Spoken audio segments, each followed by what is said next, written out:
para ministrar aqui hoje. Mas, por incrível que pareça, eu cheguei ali, o Espírito Santo falou, esquece tudo que você planejou. Eu trouxe até umas coisas assim, tá? Saí hoje para comprar uns negócios que eu ia usar na ministração. E o Espírito Santo falou, esquece tudo. Talvez eu ministre amanhã, não sei. Mas eu quero corresponder aqui aquilo que o Espírito Santo está colocando no meu coração. Ao chegar ali, meu coração começou a queimar de uma forma muito, muito intensa. E o Espírito começou a falar comigo. E não é nada que você não saiba. Não vou trazer aqui nenhuma novidade. Mas eu creio que nessa noite o Espírito Santo quer derramar uma unção muito especial sobre as nossas vidas. Uma unção que vai revolucionar o seu ano de 2017, que está quase começando. Quantos estão prontos para receber isso? Sabe, queridos, a palavra de Deus nos fala a respeito de uma pessoa maravilhosa, que já no início da Bíblia, no livro de Gênesis, a Bíblia descreve a respeito do nosso querido Espírito Santo, que parava sobre a face do abismo, e ele não fazia absolutamente nada, até que Deus começou a liberar as palavras, haja luz, e houve luz, porque o Espírito Santo estava lá, trabalhando as palavras que saíam da boca de Deus, e transformando aquilo em realidade. Mas antes ainda do mundo existir, do mundo ser criado, a palavra de Deus nos mostra muito claro que na eternidade passada era o Pai, o Filho e o Espírito Santo numa comunhão plena e íntima. E Deus, quando criou o homem, é muito importante nós sabermos que nós não fomos criados para ser salvos. Muitas pessoas, muitos cristãos acham que a salvação é o objetivo máximo da sua vida, né? Ser salvo, ser lavado pelo sangue de Jesus e um dia ir para os céus. Acham que esse é o objetivo máximo da sua vida, mas não é. O objetivo máximo da nossa vida, Deus nos criou para nós entrarmos nesse ciclo de intimidade e de comunhão, que antes era exclusivo do Pai, do Filho e do Espírito Santo, mas que Deus decidiu nos incluir nessa comunhão.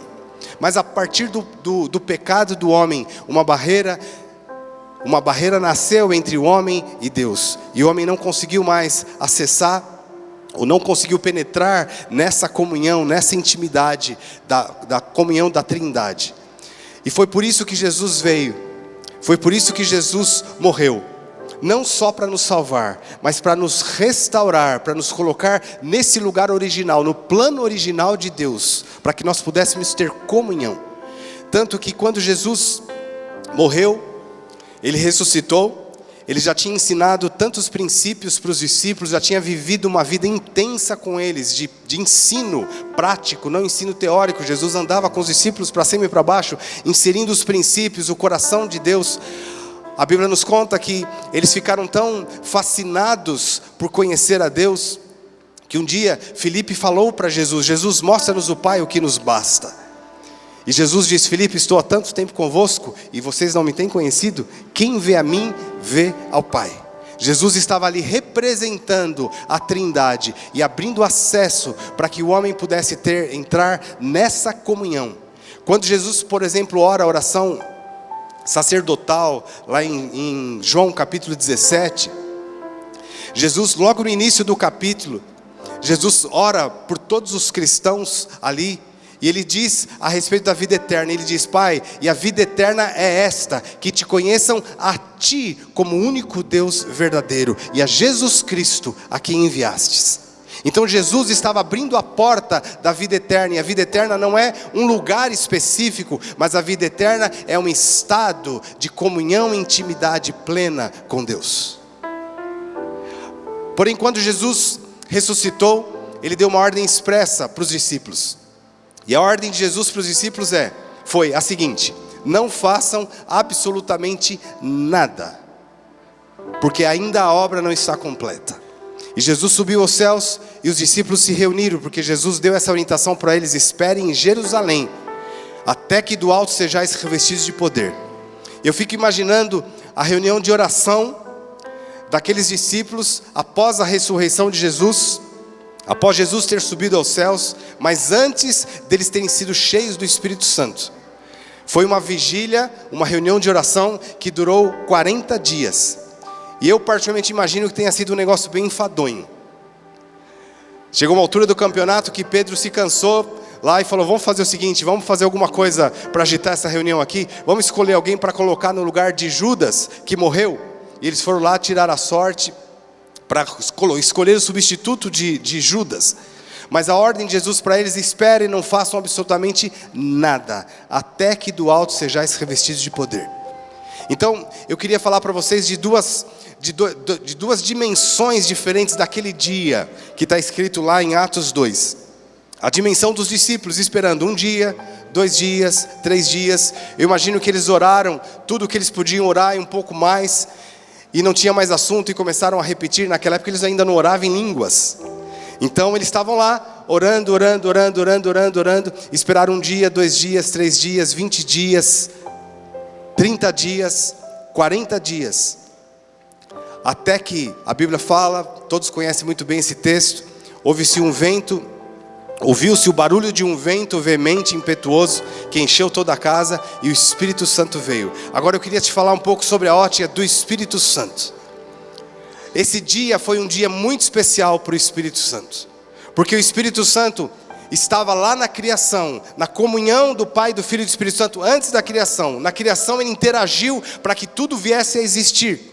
Depois o Espírito Santo agiu sobre Jesus, porque tudo que Jesus fez, Ele só o fez pela unção do Espírito Santo. Ele não fez nada por si mesmo, Ele só fez pela unção do Espírito Santo. Ele deixou muito claro, o primeiro ato de Jesus, que está registrado lá em Lucas capítulo 4, ele diz, ele se apresentou no templo, pegou o livro do profeta Isaías e leu: o Espírito do Senhor está sobre mim, Ele me ungiu para pregar boas novas aos pobres, para curar os quebrantados de coração, para pôr em liberdade os cativos, e para declarar o ano aceitável, o ano do favor de Deus. E ele fechou o livro, e ele fala: hoje se cumpriu diante dos olhos de vocês esta profecia.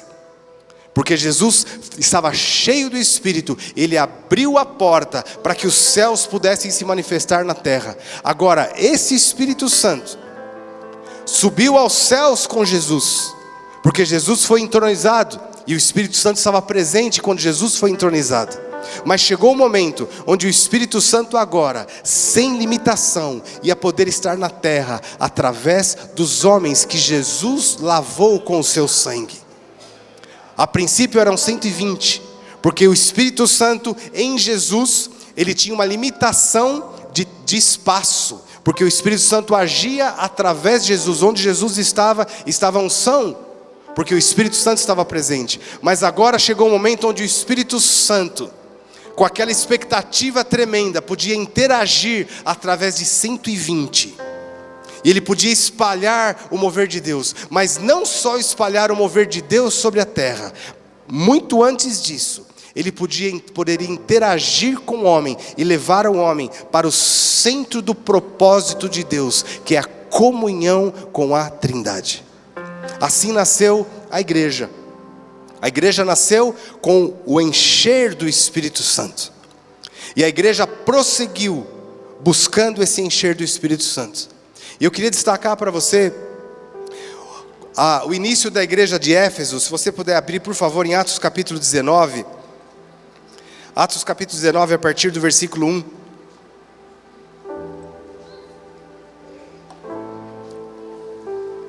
Aqui nós vamos ver o comecinho da igreja de Éfeso, quando Paulo chegou lá. E diz assim: enquanto Apolo estava em Corinto, a partir do verso 1, Paulo, atravessando as regiões altas, chegou a Éfeso. E ali encontrou alguns discípulos e lhes perguntou: vocês receberam o Espírito Santo quando creram? E eles responderam: nem sequer ouvimos que existe o Espírito Santo. Então, que batismo vocês receberam? Perguntou Paulo. O batismo de João, responderam eles. Vamos dar uma pausa aqui. Paulo, chegando nessa cidade de Éfeso, ele ouviu falar que havia um grupo de cristãos lá. Esse grupo eram de 12 homens que confessavam o nome de Jesus. Qual foi a primeira pergunta que Paulo fez para eles? Qual foi a primeira pergunta? A primeira pergunta é: vocês receberam o Espírito Santo quando creram? Essa pergunta, queridos, não é por acaso. Essa pergunta mostra muito claramente que a ênfase da igreja era uma. era voltar para o coração do propósito de Deus, que é a comunhão com a Trindade. E essa comunhão só é possível através do Espírito Santo. O propósito de Deus, eu vou dizer para você aqui, não é frutificação. O propósito de Deus não é você frutificar. O propósito de Deus para a sua vida não é você liderar e multiplicar muitas células. O propósito de Deus para a sua vida não é você ganhar muitos cristãos, muitas pessoas para Jesus, evangelizar o mundo inteiro. Não é esse o propósito central de Deus para a sua vida. Porque tudo isso de fato vai acontecer, mas a partir dessa premissa da comunhão e da intimidade com o Espírito Santo. Essa era a ênfase da igreja. Tem uma frase, você que vai comprar o livro Take Risks, você vai ver essa frase no livro, que é uma frase do Billy Graham, que ele diz o seguinte: se nós tirássemos, se o Espírito Santo fosse retirado da igreja nos nossos dias, 95% de tudo aquilo que a gente faz como igreja hoje continuaria funcionando intacto, mesmo sem o Espírito Santo. E ele fala, ao contrário, na igreja primitiva, se tirasse o Espírito Santo, 95% das coisas que eles fazem, eles não fariam mais. Porque a ênfase, o coração da igreja era o Espírito Santo.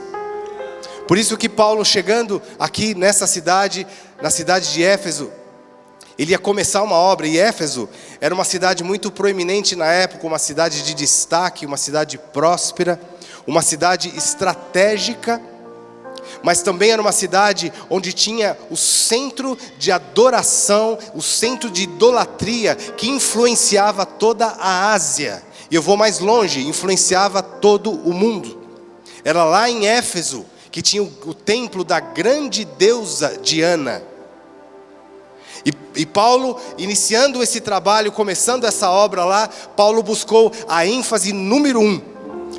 Ele não foi o protagonista dessa obra, não chegou lá para começar do zero, porque já tinha um grupo de irmãos lá, mas ele falou, eu tenho que começar do zero, pensando na prioridade. Qual a prioridade número 1? O Espírito Santo. E foi essa a pergunta: vocês receberam o Espírito Santo quando vocês creram?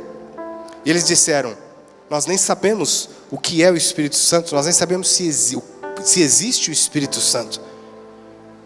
Então Paulo parou tudo e falou, mas que evangelho vocês receberam?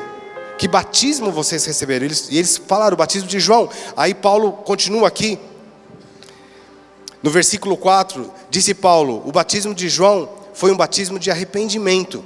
Ele dizia ao povo que cresce naquele que viria depois dele, isto é, em Jesus. Ouvindo eles isso, foram batizados no nome do Senhor Jesus. Quando Paulo lhes impôs as mãos, veio sobre eles o Espírito Santo, e começaram a falar em línguas e profetizar, e eram ao todo uns 12 homens. Aqui de fato começou a obra de Deus em Éfeso. Em Éfeso foi o lugar onde os maiores milagres aconteceram através de Paulo. Em Éfeso, era de Éfeso que os lenços de Paulo eram levados e os doentes eram curados. Deus levantou essa igreja de uma forma muito especial naquela época. Mas tem mais um relato no Novo Testamento a respeito de Éfeso. E não é um relato muito positivo. Quero que você abra comigo, por favor, em Apocalipse capítulo 2. Agora já é a carta que Jesus ditou para o apóstolo João, quando ele estava no exílio. Uma palavra de exortação, de orientação às 7 igrejas da Ásia. E essas eram igrejas situadas em cidades da Ásia. E entre essas 7 igrejas estava a igreja de Éfeso. E Jesus disse para João, escreve o que eu vou te dizer. E a igreja de Éfeso, ele diz o seguinte, a partir do versículo 1. Ao anjo da igreja em Éfeso escreva. Essas são as palavras daquele que tem as 7 estrelas na sua mão direita e anda entre os 7 candelabros de ouro. Conheço as suas obras, o seu trabalho árduo, a sua perseverança. Sei que você não pode tolerar os homens maus, que pôs à prova os que dizem ser apóstolos, mas não são, e descobriu que eles eram impostores. Você tem perseverado e suportado sofrimentos por causa do meu nome e não tem desfalecido. Até aqui, queridos, nós vemos só palavras de elogio a respeito da igreja de Éfeso. E é uma igreja que beira a perfeição. Beira a perfeição. Uma igreja de pessoas comprometidas, uma igreja de pessoas trabalhadoras, uma igreja de pessoas focadas, uma igreja de pessoas que valorizavam a palavra de Deus. Jesus está dizendo aqui, vocês valorizam tanto a palavra de Deus que vocês sabem identificar quando alguém se diz líder e se diz apóstolo, mas não condiz com a palavra de Deus, não prega aquilo que a palavra de Deus diz. Era uma igreja de fato, não era uma igreja inocente, pueril, infantil, mas era uma igreja de destaque. A igreja que começou lá em Atos 19, com o derramar do Espírito Santo. Até aqui nós vemos muitos elogios para essa igreja. Porém, no versículo 4, Jesus continua: contra você, porém, tenho isso: você abandonou o seu primeiro amor. Lembre-se de onde caiu, arrependa-se e pratica as obras que praticava no princípio. Se não se arrepender, virei a você e tirarei o seu candelabro do lugar dele. As palavras desse livro não são palavras do acaso. Jesus está dizendo para a igreja de Éfeso: lembra de onde caísses e volta às primeiras obras. Nós acabamos de ler em Atos 19, qual foi a primeira obra da igreja de Atos? Qual foi a primeira obra?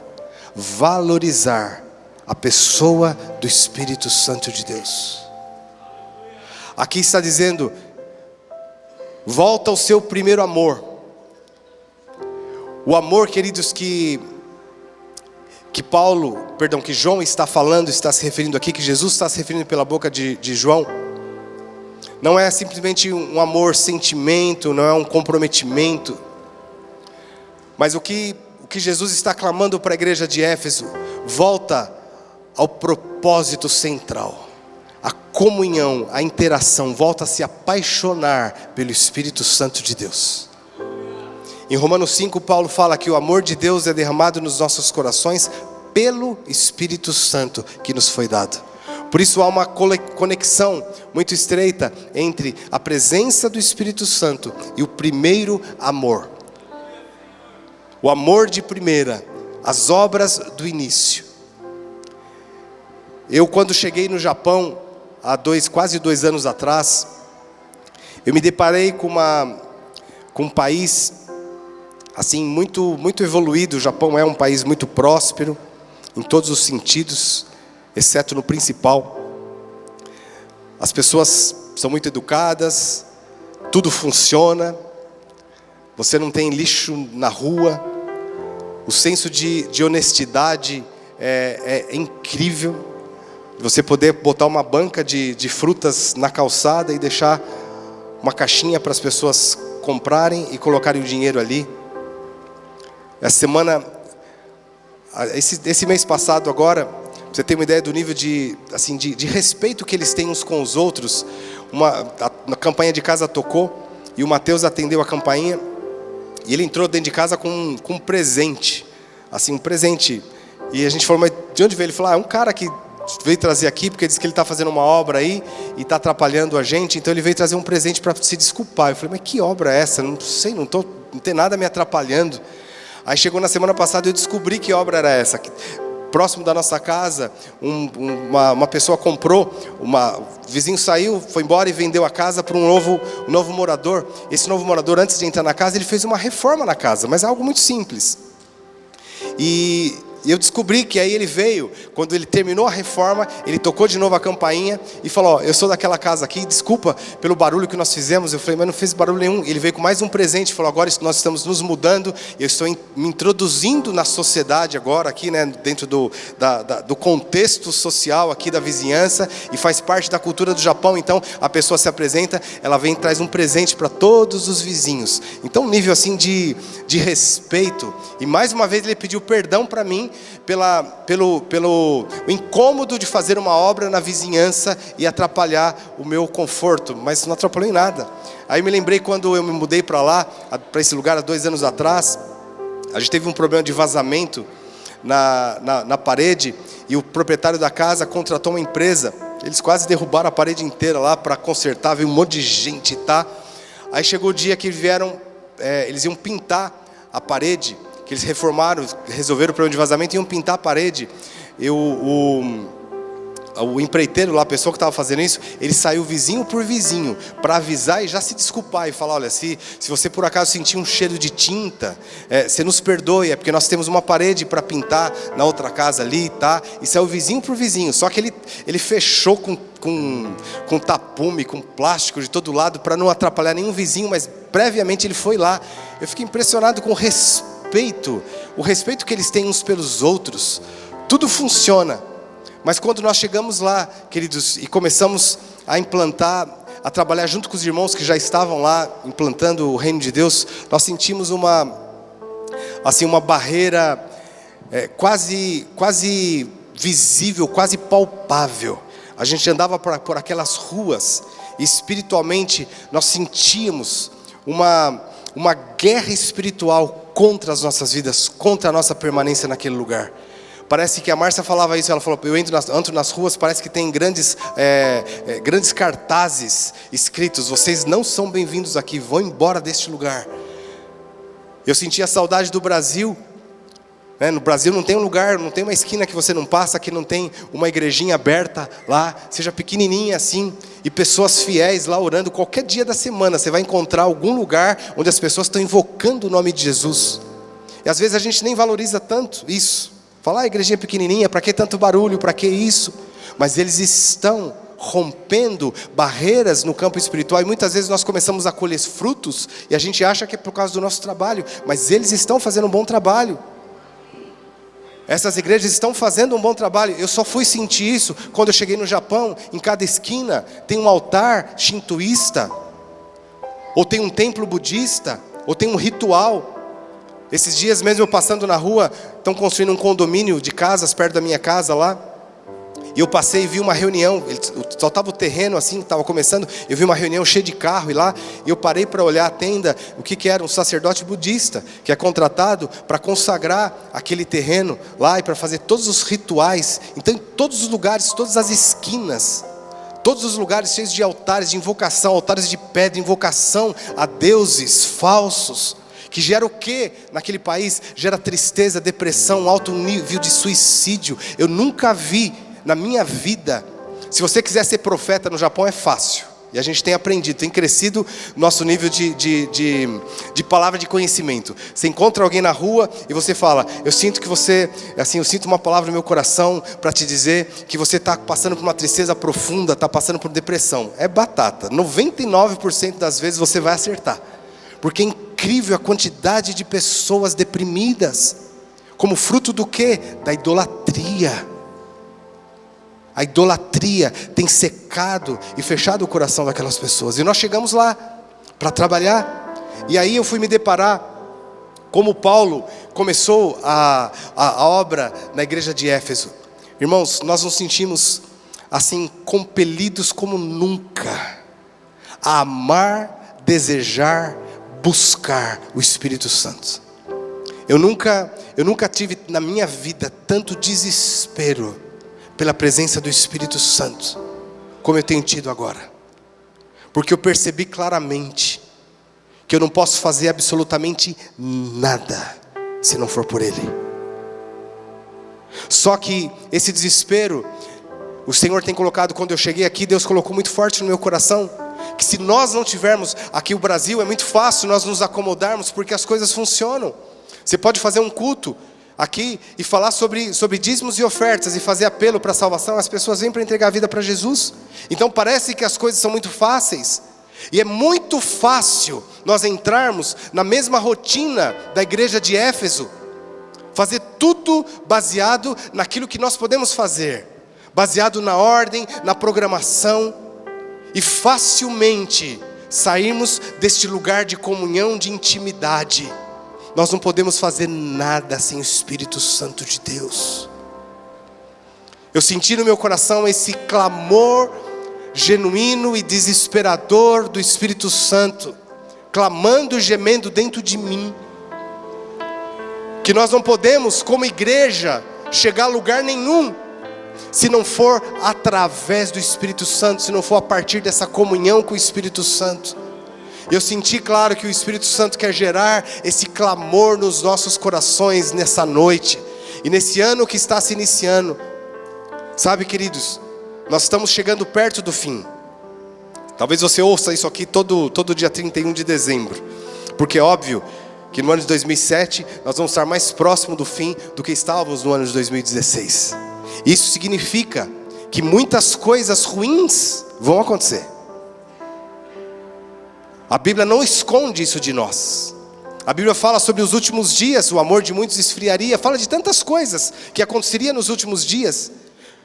Fala sobre olha, por exemplo, que Paulo fala em 2 Timóteo capítulo 3, fala sobre as pessoas que vão abandonar o conceito de família tradicional, vão se revoltar contra isso. Você olha o que Paulo fala em Romanos capítulo 1, sobre a idolatria que vai levar as pessoas a trocar a natureza das coisas, o homossexualismo sendo uma prática aceita, aplaudida, desejada dentro das sociedades. Leia Romanos capítulo 1, nós estamos vivendo isso hoje. Isso vai piorar? Vai piorar, porque Apocalipse diz: aquele aquele que é imundo, pratique ainda mais imundície, mas aquele que é santo, santifique-se ainda, porque também tem o outro lado da moeda. Se as trevas vão ser muito mais densas, o poder de Deus e a graça de Deus e a unção de Deus vai ser muito mais evidente nesses últimos dias. Nós vamos ver conversões extraordinárias. Agora, se nós não nos voltarmos para esse princípio, como a palavra de Deus fala, se nós não voltarmos o nosso coração para isso, nós corremos o risco, como Jesus exorta a igreja de Éfeso: arrependa-te, volta de onde caísse, senão eu virei e tirarei o seu lugar.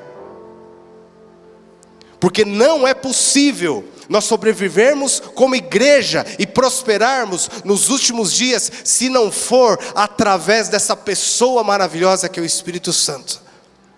Com esquema humano, com religião, a igreja seria devastada pelo inferno, porque o diabo não respeita a religião, mas o diabo se prostra e se dobra diante do poder do Espírito Santo de Deus. E o que nós vamos desejar então, queridos? O que eu posso desejar para você no ano de 2017? Que você cresça na comunhão com o Espírito Santo. O que eu posso desejar é o que o Espírito Santo está desejando: que você volte a se apaixonar pelo Espírito Santo de Deus. Que você volte a desejar com todo o seu coração essa intimidade com o Espírito Santo de Deus. Porque todo o resto vai passar. Talvez se nós formos analisar a nossa agenda, tudo aquilo que nós fazemos, que não for a partir dessa comunhão com o Espírito Santo, é perda de tempo. É perda de tempo. Ele está aqui gemendo por nós. Tem um ano de conquista esperando lá fora. Há uma revolução que o Espírito Santo vai fazer nesses dias. Escreve o que eu estou dizendo. Mas não é através da religião, não é através de esquema humano, mas é através de homens que buscam essa intimidade com o Espírito Santo. Eu estou dizendo isso para você, queridos, porque eu estou sendo exortado com isso. O Espírito Santo está exortando o meu coração. Hoje eu tive uma experiência. Eu saí para comprar alguma coisa que eu precisava usar no culto, que hoje que eu não estou usando, obviamente. E na volta eu falei: preciso cortar meu cabelo, né? Tava muito grande assim, né? Preciso cortar meu cabelo. E passei em frente a um cabeleireiro, entrei. Enquanto eu estava cortando, a mulher estava raspando, né, o meu cabelo. Eu fiquei orando por ela e pedindo: Senhor, o que eu falo para essa mulher? E ela conversando com o senhor do lado. E num nível assim baixo, um nível terrível, de conversa assim repugnante. Eu querendo sair correndo dali. E de fato eu saí rapidamente, mas eu ministrei com ela, falei o que o Espírito Santo estava colocando no meu coração, mas eu queria sair rápido daquele lugar, confesso para vocês. Quando eu estava saindo, o senhor que estava sentado, que era um cliente que estava conversando com a cabeleireira, ele olhou para mim e falou: você é o pai do Mateus? Eu falei: sou. Estou ficando agora famoso como pai do Mateus. Aí ele falou o nome dele e contou a história dele. É um homem que vive numa vida, tem um bar de prostituição, um negócio assim muito terrível, muito pesado. Mas ele contou para mim, eu estava lá e o Mateus entrou no bar e pedindo para ligar pro Osés, meu cunhado, nós estamos hospedados na casa dele. E assim, aí eu ajudei, ele contando para mim, eu ajudei o Mateus, mas depois o Mateus olhou para mim e falou: você é um cara abençoado e eu queria orar por você, eu posso? Ele falou: pode. E ele contando para mim, ele falou: olha, eu senti quando ele orou que saiu alguma coisa ruim de mim. E eu senti uma libertação, uma liberdade, um negócio que eu não sei explicar. E você pode pedir para ele vir conversar comigo de novo? Eu falei: posso sim. Ele vai conversar com você. Ele vai conversar com você. E eu saí dali desafiado. Aliás, tenho sido desafiado muito pela vida do Mateus, pela vida da Ana. Tenho sido desafiado a buscar essa intimidade com o Espírito Santo. Sabe, queridos, e não tem trevas, porque o lugar que esse cara fica é um prostíbulo, um lugar assim repugnante. Mas se nós tivermos tudo que nós fizermos a partir dessa comunhão com o Espírito Santo, nós vamos ganhar um outro óculos, uma outra visão, uma visão, para a gente entender, uma visão 3D. Tem quando você coloca um óculos e enxerga, assiste um filme numa visão tridimensional, você vai enxergar cenas de uma forma diferente. O Espírito Santo, ele quer ser esse óculos nas nossas vidas. Quer nos fazer enxergar as coisas de uma forma diferente. Isso vai mudar os seus relacionamentos, os nossos relacionamentos. Se nós colocarmos esse óculos da comunhão com o Espírito Santo, vai mudar completamente o senso de justiça que muitas vezes nós temos no coração, e por conta disso ficamos magoados com as pessoas. E mudamos a nossa vida, a nossa trajetória, por causa daquilo que alguém fez por nós. Mas a marca daqueles que são filhos de Deus, Romanos 8 diz, são aqueles guiados pelo Espírito Santo de Deus. Se nós colocarmos esse óculos tridimensional, nós vamos enxergar as coisas de uma forma diferente. Mesmo que diante de nós estejam preparados sofrimentos, porque eu não quero aqui dizer para você que vai ser tudo a mil maravilha. Olha a vida de Paulo. Paulo passou nessa igreja de Éfeso, mandou chamar os irmãos de Éfeso para se despedir deles. Falou: pessoal, estou indo lá para Jerusalém, e no caminho eu passei aqui para despedir de vocês. E eles ficaram apavorados: mas Jerusalém não é de lá que estão tentando te capturar de todo jeito há anos, fizeram um pacto de eliminar você, não é de lá? Aí vem um profeta, um profetão, o profeta que profetizou sobre a fome na Judéia na época, chamado Ágapo. Ele pegou o cinto de Paulo e amarrou a si mesmo e falou: o dono desse cinto vai passar por isso. Aí os irmãos: Paulo, está vendo, até o profeta está dizendo. Mas o profeta não falou para ele não ir. O profeta só falou para ele, falou: Paulo, você está indo? Ok, mas vai acontecer isso com você. E Paulo falou: ok, eu estou preparado não só para isso, eu estou preparado para morrer, porque eu não tenho a minha vida como preciosa. Paulo, qual que era o segredo de Paulo? Era esse homem que priorizava o Espírito Santo acima de todas as coisas. Se nós priorizarmos, não tem tempo para mágoa, não tem tempo para ressentimento, não tem tempo para tristeza, não tem tempo para angústia, não tem tempo para quebra de relacionamentos. Se nós colocarmos esse óculos do Espírito Santo, queridos, isso vai revolucionar a nossa vida e o lugar onde nós passarmos. Não precisa de pressão para crescer e para multiplicar, porque a Bíblia fala claro que a frutificação é resultado da conexão com a videira. A vara que está em mim produz muito fruto. Então o que eu posso desejar para você no ano de 2017? O que o Espírito Santo está desejando? Volte a se apaixonar por essa intimidade com o Espírito Santo. Queria te convidar a ficar em pé, querido.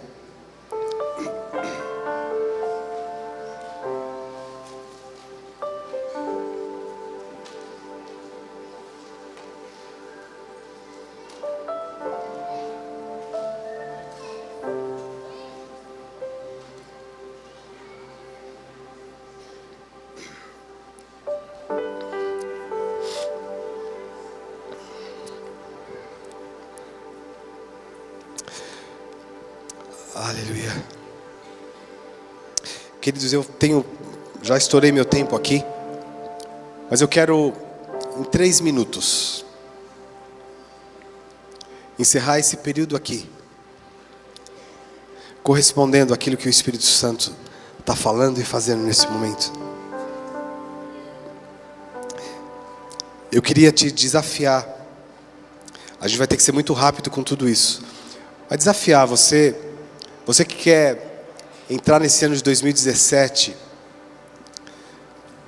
e não viver um ano como foi o de 2016 e nem um ano conforme você tem planejado, mas você quer viver, sabe que eles, desculpa tomar o tempo aqui, talvez amanhã eu fale sobre isso, mas nós não vamos ser julgados. A Bíblia diz que nós vamos ser julgados um dia, todos os cristãos vão ser julgados, não para condenação, mas nós vamos ser julgados diante de Deus para saber, você fez aquilo que você nasceu para fazer? Não é o tamanho da frutificação que você teve, mas você fez aquilo que você tinha que fazer? Nós temos muitas parábolas que falam a esse respeito. Eu quero declarar aqui sobre a sua vida, o ano de 2017, você vai fazer aquilo que você nasceu para fazer. Mas eu queria que você fizesse algo, um ato profético. Não porque eu estou aqui, mas que você viesse aqui na frente, diante do Espírito Santo, e falasse, eu quero colocar esse óculos da comunhão e enxergar todas as coisas por essa ótica. Eu preciso disso. É óbvio que não vai caber todo mundo aqui, mas o fato de você sair do seu lugar e vir para cá, isso representa muito diante dele. E eu só estou fazendo isso porque quando eu cheguei aqui foi o que o Espírito Santo falou no meu coração. Que seja um ano desse mover de intimidade, de se apaixonar pelo Espírito Santo de Deus. Que as nossas reuniões sejam frutos dessa paixão, dessa intimidade com o Espírito Santo de Deus. Eu só peço que vocês que chegaram primeiro, vem bem para frente, não deixa buraco entre vocês não, para que os irmãos possam chegar aqui. Eu queria já chamar também os pastores aqui.